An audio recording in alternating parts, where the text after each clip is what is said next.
There used to be a time where platformers and corridor shooters were the definitive identity of video games. And while this style of game is still around and still very popular, more and more games are defining themselves as either scripted sequence games like Spider Man and The Last of Us, or open world games like Starfield and The Witcher.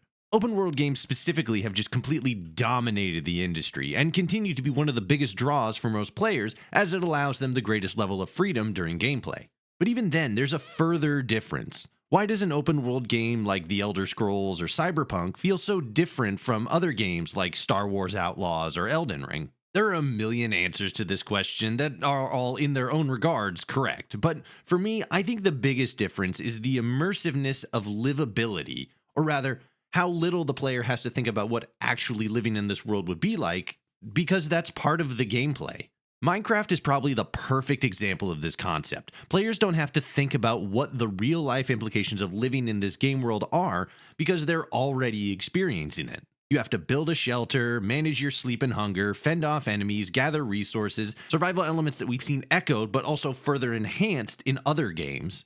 This is why games like Fallout 4 and No Man's Sky are so fun to come back to time and time again, because the intrinsic connectors to the game's reality are built in, and as such, is easier to develop a stronger connection with the game. Games like Red Dead Redemption and Assassin's Creed make up for a comparatively lacking survival system by incorporating greater details into the game's world, thus making it feel more immersive with elements like hunting systems, weapon maintenance systems, and incredible world design. It's interesting to see how open world games continue to evolve and refine what it means to be an open world game. And it's fun to think about what elements can, could, and should be carried over to help further define the genre.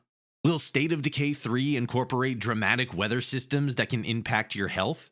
Will the sequel to Tears of the Kingdom set the standard for open world physics? Will Todd Howard let me take my helmet off and suffocate to death in the cold vacuum of space in Starfield 2? Let me know what you guys think, and let me know what features or functions you'd like to see introduced into the open world genre. Like and follow for more, and check @followertoshi on all other socials.